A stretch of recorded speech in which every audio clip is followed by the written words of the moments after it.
What's up, Planeswalkers? It's your boy K-Dog. Another fun video for you guys. This one we're looking at a Grixis list, so it'll be fun for us, but hopefully not for our opponent. It's a historic deck that's kind of based around the old enchantment from Dominaria, Haphazard Bombardment. It's a 6-mana enchantment, so it's pretty steep.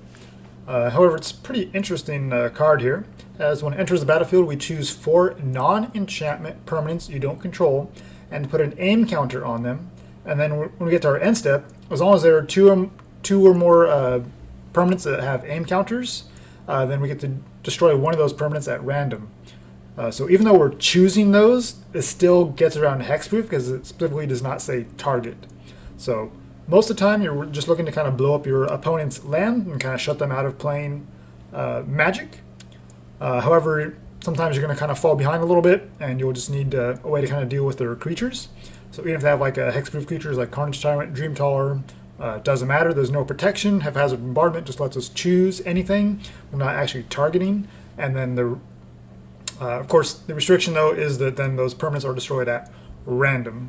So, but once you have 2 or even 3 of these out in play, things get pretty crazy, and you're just picking off your opponent's permanents left and right. And especially if you're destroying their lands and they're kind of a mid-rangey or a slower deck, then they're pretty much not going to be able to play Magic at that point. And we do have some nice planeswalkers here. So Bolas' Bombardment. So obviously we're trying to take advantage of the Dragon God, Nicol Bolas. Blue, triple black, and red for 4 loyalty planeswalker. +1 to draw a card, and then each opponent exiles a card from their hand or a permanent they control. So a lot of the times, if your opponent's going to probably look to keep their permanents on board, so they can hopefully attack into Nicol Bolas or whatever. So a lot of times they're going to be exiling their lands, and obviously Haphazard Bombardment, we're going to be ideally hitting their lands with it as much as possible, and so it just makes things like pretty much unplayable on our opponent's side. And of course we can -3 to destroy a creature or planeswalker. And if Bolas sticks around, -8, and then each opponent who doesn't control a legendary creature or planeswalker loses the game. And of course with Haphazard Bombardment we can choose any non-enchantment permanent, so lands, planeswalkers, artifacts, creatures, etc. So pretty nice synergy with those two. We also need some other ways to kind of win and close out games as well, other than just making our opponent concede. So we've got a couple copies of Izzet Viceroy. It's a sweet 5 mana 5 loyalty planeswalker that's card selection and card and removal at the same time, and its ultimate is also kind of a win condition. It's just pretty insane if you can keep your Ral alive around a few turns to get the -8 off. But first off, though, the +1 lets you look at the top 2 cards of your library, and then you can choose one of those to put into your hand. The other goes to your graveyard. So you get to choose the best one of those 2. If you already have enough lands, you can just take the spell and put the land in your graveyard. If you have two spells, you can choose whichever one is more relevant to the board state. The other one goes to your graveyard. Playing Grixis colors, very removal, control heavy deck. So we're going to have some instant sorceries to discard at times, and that's where the -3 comes in. We can deal damage to a creature equal to the number of instant and sorcery cards you own in exile and in your graveyard. And then the -8 is you get an emblem with whenever you cast an instant or sorcery spell, this emblem deals 4 damage to any target, and you draw 2 cards, which is just pretty insane.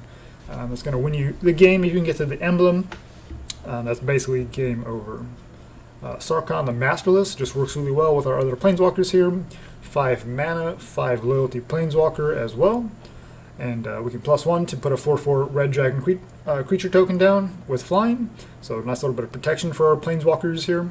And then -3, the +1 is each planeswalker becomes a 4/4 red dragon. And then of course the -3 is you create a 4/4 red dragon creature token. And then of course the static is whenever the creature attacks you or a planeswalker, each of those dragons deals 1 damage to that creature, which is probably just going to be 1 because we just have a couple copies of Sarkhan. But we do have a couple copies of Nicol Bolas, the Ravager, as well. So the other Bolas. It's a 4/4 flyer for 4, so pretty sweet. And when it enters, our opponent has to discard a card, and then we can pay 7 to exile it, and then return it down as a 7 loyalty planeswalker, which is just pretty insane. Mostly it's just in there as the 4/4 flyer. We do more worried about Nicol Bolas, the Dragon God. If we do get to exile this and turn it into a 7 loyalty planeswalker. That's just kind of gravy. +2, draw cards. -3, deal 10 damage to a creature or planeswalker. -4 to put a creature or planeswalker card from a graveyard onto the battlefield under our control. So we get one of our planeswalkers back. We can hit our opponent's graveyard to get one of their big creatures or planeswalkers back. And then -12, exile all but the bottom card of target player's library. Pretty much not going to get to the -12 point. You're going to already have won the game at that point. Your opponent will just have conceded.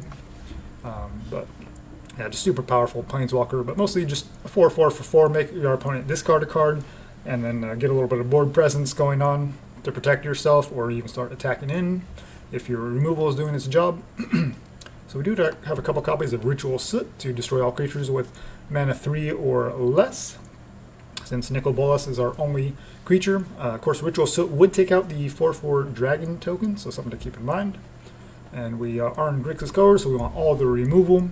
Eat to Extinction at 1 black mana, just much easier on the mana base, so we're just going to run a couple copies of this over something like Vraska's Contempt. Kind of a similar effect though, exile a creature or planeswalker, but then also has a surveil ability where we can look at the top card of our library and choose to put that in our graveyard, or we can know that we're going to draw into it next turn. And something we might want to put into our graveyard is a Chemister's Insight. At 4 mana instant speed, we can draw 2 cards. And then it also has a jumpstart mechanic, so we can just discard a card and then recast it for that 4 mana. All 4 copies here of Bedevil. It's 2 black and a red, but we are mostly black and red anyway, and the blue is just kind of a splash color for us. And just being able to destroy a creature or planeswalker, or even an artifact, is pretty sweet. And this card is a little different though. It's Release to the Wind. There's a couple other cards you could probably run instead, but I don't know, I kind of like this one here personally. It's instant speed. We can exile target non-land permanent, and for as long as that card remains exiled, its owner may cast it without paying its mana cost. So most of the time this is copies 5 and 6 of Haphazard Bombardment, because you play your bombardment out, it puts the counters on when it enters, and then it, will, over a couple of turns, it will destroy those permanents with aim counters on them, and then your opponent will have found more lands to play, or it will have destroyed creatures and things like that. And Release to the Wind is a way for you kind of reset those. So you pay 3 mana, you exile your Haphazard Bombardment, and then just whenever you can normally play it on your turn, you can play it for free, and then enters the battlefield again and re-get those aim counters and kind of start the process all over again. This can also be kind of a way to protect your planeswalkers from removal. Your opponent casts a removal spell, you can just play Release to the Wind in response, and just have your planeswalker go to exile, it'll dodge the removal, and then your following turn you can just cast it normally again and start doing the +1 and things like that. And it also has the flexibility to hit your opponent's stuff as well, so if you just need to kind of respond to one of their permanents, one of their creatures during combat phase, just so you can kind of buy yourself some more time, you can just exile their permanent. They get to play it for free, but also, it will save you from being dealt damage that turn. So there's some nice tricky things you can do with it. A couple copies of Angrath Rampage. It's kind of similar to Bedevil, but it's only 2 mana, sorcery speed, and your opponent gets to choose to sacrifice the artifact, the creature, or the planeswalker. But if you do this on turn 2 and then there's only 1 creature out, or turn 3 and they've already played their 3 mana planeswalker or whatever, then obviously it's just going to be it's in effect targeted removal, and of course it gets around like hexproof and things like that. So just a couple copies of that. Tyrant Scorn is just a beautiful removal spell, as we can destroy any creature with CMC 3 or less. Anything bigger than that, we can just choose the other side to return the creature to its owner's hand. Obviously we can also do this to our own Nicol Bolas the Ravager, if we just need to save it from removal, or for some reason we just want to attack in, and then we can Tyrant Scorn it and bounce it back to our hand, and then replay it, make our opponent discard another card, and then have it be untapped. So there's some fun stuff you can do with Tyrant Scorn as well. And Lava Coil, 2 mana to deal 4 damage and then exile a creature. It's pretty sweet. And Search for Azcanta, since we are such of a spell-heavy deck, Search for Azcanta is just one of the best control cards out there. We get to look at the top card of our beginning of our upkeep, look at the top card of our library, and we can choose to put that into our graveyard, or we can just draw it. And then once we have 7 or more cards in our graveyard, we can transform Search for Azcanta, which then taps for blue mana, or we can pay 3 to look at the top 4 cards of our library and reveal any non-creature, non-land card from among them and put it into our hand. So just a beautiful spell once you get to the late game to kind of dig for more answers, removal, planeswalkers, whatever you need. And so we are pretty mana hungry here, so we do have 25 lands. We've got the 1 swamp, 2 mountains, a couple of Drowned Catacombs, 2 Temple of Deceit, 4 Watery Grave, 3 Steam Vents, 3 Temple of Epiphany, 3 Blood Crypt, a couple Dragonskull Summits, and then 3 copies of the Temple of Malice. So kind of try to mix with shock lands, check lands, and scry lands, so make the mana base as less clunky as possible, so we can kind of play things out on curve after the first couple of turns and be able to answer the board state as efficiently as possible. Go to the sideboard real quick. We do have a couple copies of Aether Gust, which is kind of a must to deal with any powerful red or green spells. A couple copies of Negate for those other sort of control matchups. A way to help protect our planeswalkers, things like that. A couple copies of Agonizing Remorse for some proactive hand disruption. And a couple Mystical Disputes for those other Esper, Grixis based decks, as that basically becomes a 1 mana counter spell. Freakish Libation is a kind of way to deal with enchantments on our opponent's side, since something like Haphazard Bombardment does not do. If they're able to resolve something, then Freakish Libation is a way to kind of deal with that, and it's also kind of additional ways around hexproof, in addition to our couple copies of Angrath's Rampage. Virulent Plague is obviously a must for the Field of the Dead decks. Creature tokens get -2/-2. It also works well against like mono red for Annex and some other creatures like that that can produce tokens. One copy of Leyline of the Void just for some graveyard hate. Another copy of Ritual of Soot for those really aggressive decks, and then 1 copy of Storm's Wrath for kind of serves a similar function as Ritual of Soot, obviously, but it deals 4 damage to each creature and each planeswalker. Since we are pretty planeswalker heavy ourselves, just going to run the 1 of, and then we can kind of Storm's Wrath, and then we can kind of clear the board, and then we can kind of go from there. Obviously works well against Nissa and her 3/3 land creatures that she produces, and things like Royal Scions, things like that. Alright, Bolas's Bombardment. I'm going to run it in some historic ranked best of 3 and see how we do. Typical Grixis fashion. We'll probably get mana screwed and just get run over by creatures, just 1 turn away from being able to sweep the board, things like that. But if we can control the board long enough to get our Haphazard Bombardments online and find any of our planeswalkers, then we'll pretty much win the game. So that is the power of Grixis. And Haphazard Bombardment is just kind of a fun card, and then seeing the way Nicol Bolas usually plays out, it's just it's pretty nasty. So I do feel like the power level of this deck is pretty reasonable. Obviously anything that has Nicol Bolas in it has a chance. And we got plenty of support around it. Obviously the Bombardment's a little janky. The Release to the Wind is a little bit janky as well, but it definitely works in certain situations. Alright, here begins Maldra. 1 land's not going to cut it. All the lands, what do we put away here? Probably a temple. Do you want to get this Search for Azcanta online? It's going to help make up for having a mulligan. We have 1 Bedevil. I think we're just looking for more lands here.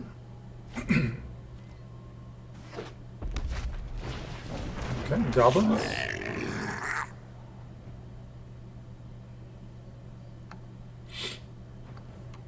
Then I had the mulligan as well, so that's pretty decent. Search for Azcanta is probably the worst draw there. If this is just mono red, then they're not going to be able to answer it, so this Azcanta is just kind of a dead draw. If they were Gruul, they might have like some enchantment hate, but it doesn't look that way so far. So we're just kind of looking for lands and sweepers at this point. Alright, take another land. We can Lava Coil something, but these Skirk Prospectors can just sacrifice. think we'll actually wait one more turn and see if they can play something else. Okay, so they are Gruul, so Gruul Goblins, Rhythm of the Wild. Okay. So I might be looking at the bringing in Frika's Libation here. Yeah, we do need instant speed interaction here. Alright, so we'll just hold up Bedevil or Tyrant Scorn and see what they play off the Rhythm. Legion Warboss, definitely I want to kill that. I choose that counter. I don't know why you wouldn't just haste that in. I mean, you're playing around Cry of the Canarium, that seems pretty medium. Sack it, sure, it's gone. Shock me for 2, attack me for 2, 1 card in hand. So that'll be, yeah, we'll take it. Do need lands, and this will always get another scry here. Looking for more removal, please. And now if they have another creature pre-combat, we can Bedevil it. Mind Stone. That's a curious inclusion for a Gruul aggro list.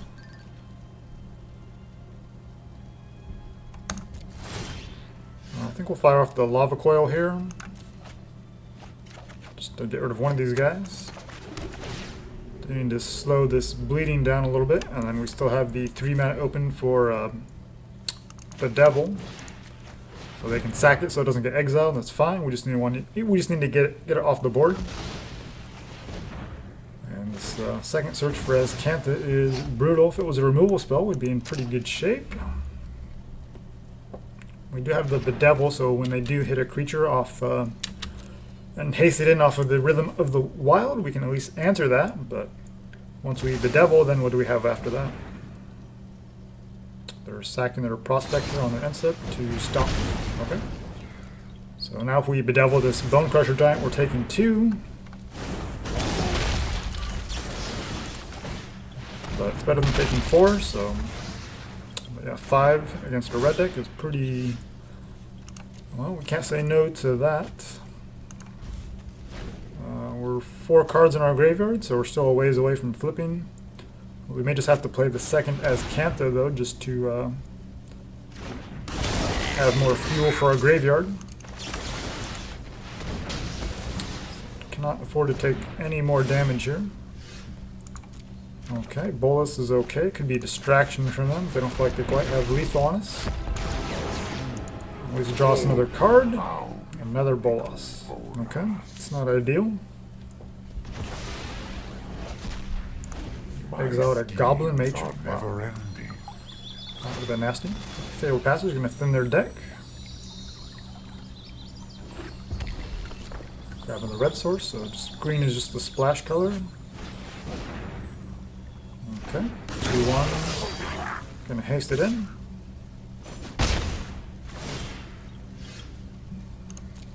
And it'll be a blocker at least.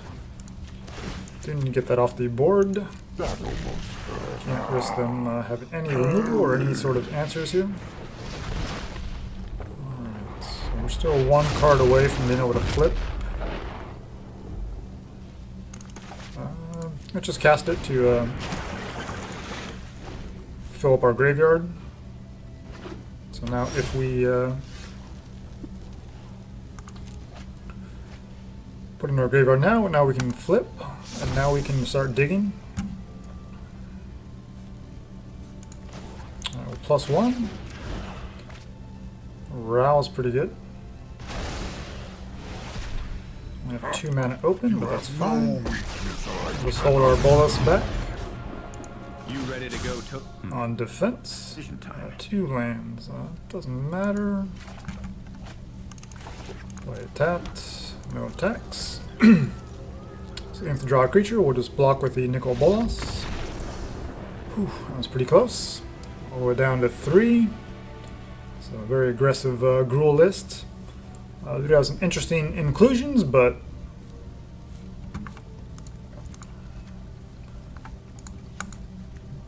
anything with Gruul can do a lot of damage. The Plague is interesting, but I think it's kind of medium. Probably don't have time for Release to the Wind.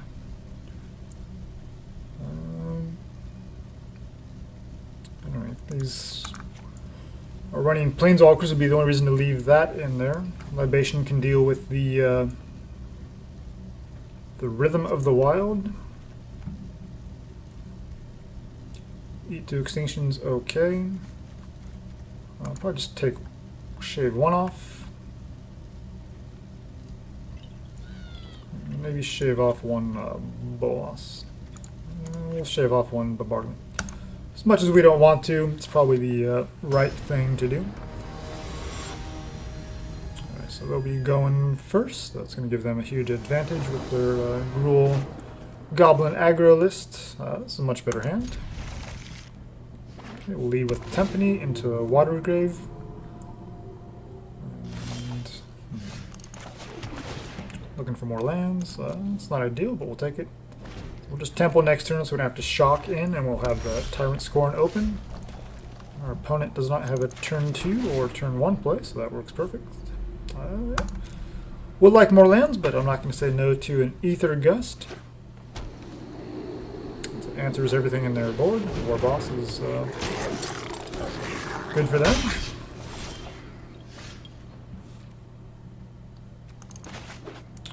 Play the Blood Crypt, I guess, and just kill the War Boss now before they get another token off it. And if they do find a rhythm, we have the Libation. Okay, we'll lock it. So, kind of more of a budget list, I guess. So this token isn't too worrisome just yet. Don't think it's worth shocking in for anything here. If they do drop some crazy hasty threat here, we'd have Aether Gust at least. But no, just going in for 1. Activating the Angrath, 2 damage. Sure. Alright. It's tempting to get Bolas down, but I think we'll just play it safe, wait 1 more turn, see what they do. Skirk Prospector, sure. Kind of curious what they're holding on to here. Let's let them activate. No? Let's bounce this token. Just give us a little more breathing room for Nicol Bolas, unless they play another creature here. Nope. Okay. Catacomb.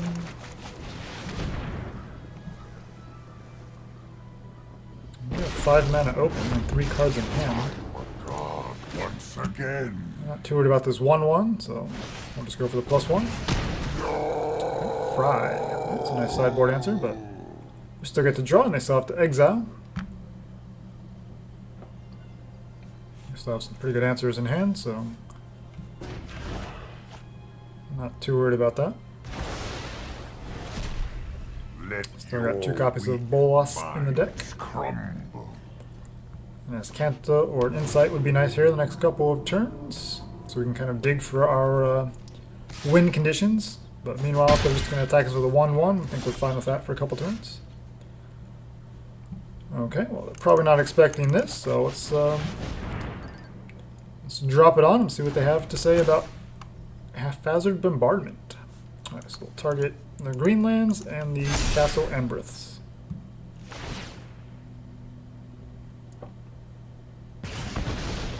That works.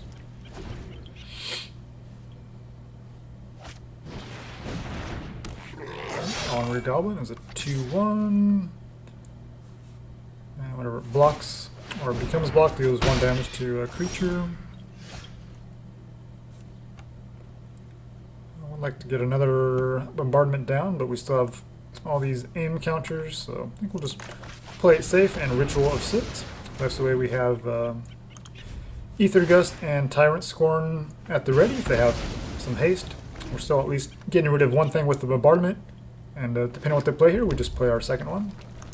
Okay, our opponent just holding up removal, maybe more fries. Just keep keep bombardment going. The bombardment train on their lands.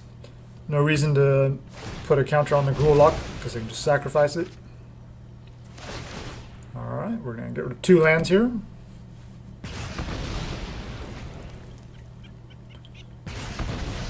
Okay, didn't get rid of the green one, but it's okay. I doubt they thought to bring in some enchantment hate. Legion War Boss is kind of the perfect draw for them. But I think we'll just go with the Ritual of Soot.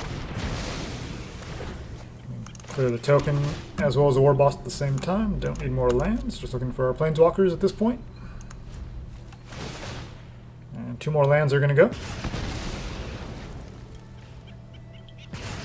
Down to 1 land. Whew. They do have a pretty aggressive deck, so it's possible they still have some 1-drops. They can keep adding to the board, but, you know, we got answers for days. Okay, Fabled Passage.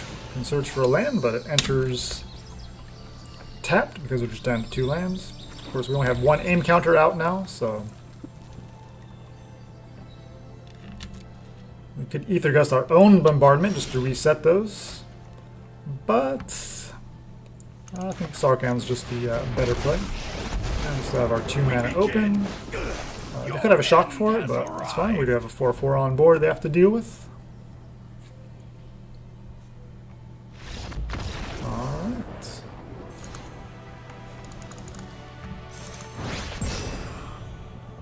Sweet. Haven't went too much rank lately, but now we're out of silver and finally into gold.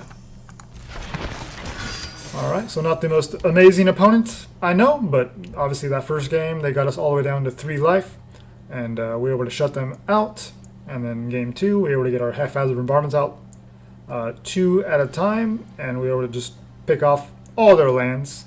And so yeah, that's kind of the power level of what the deck can do. Just control the board at all costs, stay alive long enough to get your Planeswalkers down, and win the game. Shut your opponent out and win the game.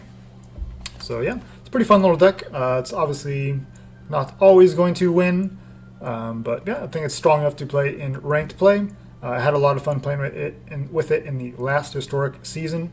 So yeah, if you're looking for a Grixis deck, something with a pretty strong power level, but also it's a little bit on the jankier side, Bolas' Bombardment. Alright guys, thanks for watching, and look forward to seeing you in the next one. Alright, take care.